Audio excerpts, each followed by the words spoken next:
Next speaker is Erik. I was looking for you. I couldn't find you, but I'm here in the room. Still a lot of people in the room, so I think it's a success. Thanks, Philippe. Maybe I already start. So this morning I heard from Laurent from Euroclear that he's hiring a designer in his team. You have software engineer, DevOps, you have data scientists, and he's hiring a designer. Are there other people hiring designers in their data teams? Only a few. But I think it will be the future, because it's not going to be just about the data, but it's going to be about the whole supply chain. How you put your information into circulation in your enterprise.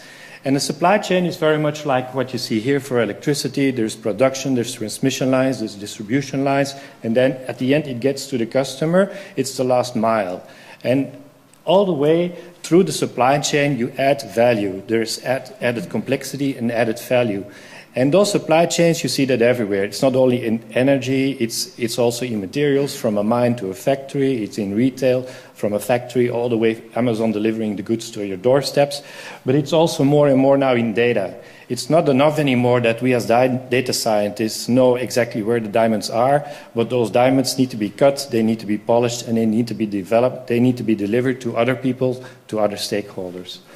So, how could the supply chain for data really look like?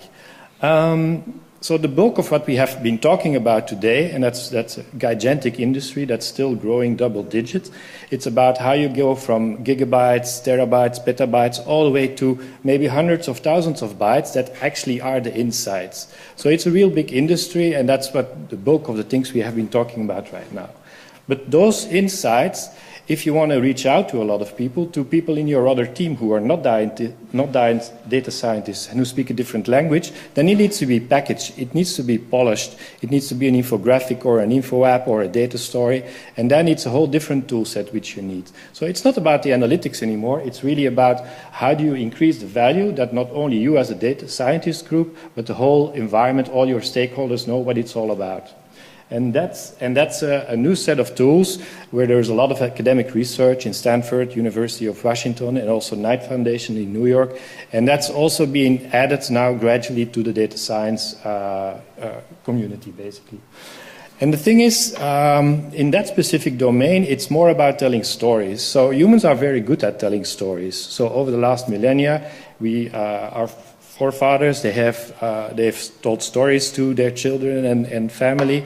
They've used pictures. They use spoken words, and now also data is added to the mix. And that's new skill which we all have to learn. And that is with that new skill, there's a few things we need to look at. So first of all, the data part, that's what we're all good at here. It needs to be timely. It needs to be correct. It needs to be there at the right point. And then we have to add something different. So it's the storytelling experience, but also it needs to be shaped. You need those designers, where Laurent was talking about this morning. You need people who can shape that information in a way that can be digested for many more people, so that you can engage with others. And that's the last part. It's the shareability. So once you have those insights, there's a lot of value if those insights can be discussed within your organization, or even with your customers, or with your shareholders, or whatever else.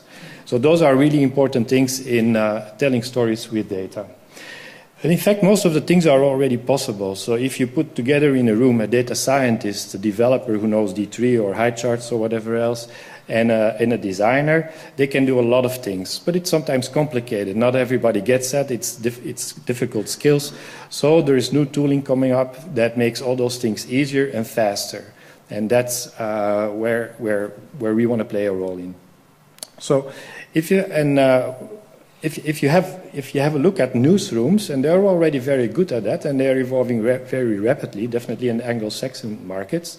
You see infographics like these. This is one from The Economist. It's about deflation, and you see very quickly. Now the slides go. Okay. So you see very quickly how countries evolve, whether they're getting better or stronger. And the same kind of things can be done with sales data, with marketing data. And I think you'll see those things more and more going forward. And it's not a new art. It's something that happens. It's something that exists already for a long time. This is an infographic from 200 years old. It's the Napoleon Wars and how they get slaughtered in their march to Moscow and getting back. So it's not something new, it's just something that will get perfectioned going forward. Excellent. Okay. Thank you very much.